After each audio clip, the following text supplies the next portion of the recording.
health, we're all benefiting. So that's what I would like to say. But Ellie, what do you say to those who say, listen, this whole sugary drink debate, you're targeting one industry, that if someone overconsumes a sugary drink, they are likely overconsuming other things that contribute to obesity and other health issues related to our diet? And that is fair. I mean, there's no one cause of obesity, absolutely. But sugar, and the sugar from soda in particular, plays a bigger role than most people realize. First of all, we all know that it contributes to sugar and calories from sugar contributes to obesity, diabetes, but a study recently came out in the Journal of the American Medical Association showing that people who eat a lot of sugar also have a dramatically increased risk of dying from heart disease. So this has more impact than we realize. And soda is the #1 source of sugar in our diets. We eat about 7% of our calories from sugar from soda, and that's a really huge contributor. So this has more of an impact than any other food that we are consuming. I want to play a comment from Michael Jacobson. He's the founder and executive director of the Science for the Public Interest, the group organizing what's called the Soda Summit. Let's play that.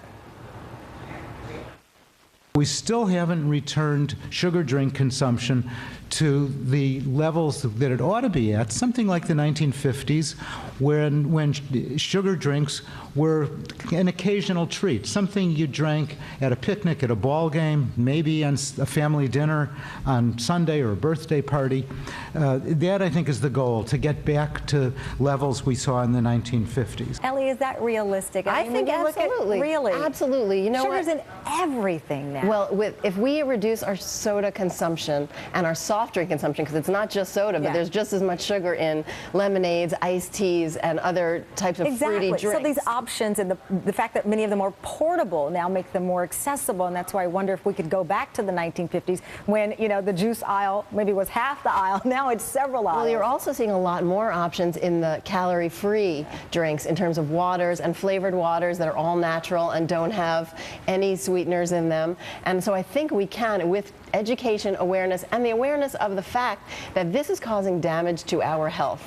There's no doubt about that. Whether it's not the complete cause of our problems, but it is a huge factor. And I think when people are learning about that and there are alternatives on the market, then we can really make changes. We're certainly seeing that with small children, especially parents who've decided that, you know, your juice drink is not the right option. You got to get back to the water and other options that you mentioned. Exactly. And one of my favorite things to do is just take some fresh melon, cut it up, put it in a pitcher of water in your fridge, and you have a delicious flavored water right there. So knowing about different options that are delicious and healthful is a really important way to go. That's why we love you so much. You always make it very practical. Thank you very much, Ellie. Great pleasure always having you on. Thank you. And up next, new details on the horrifying crime where police say a fictional character called Slender Man inspired two 12-year-old middle school students to stab their friend within a millimeter of her life. And this. I feel very good. Everything is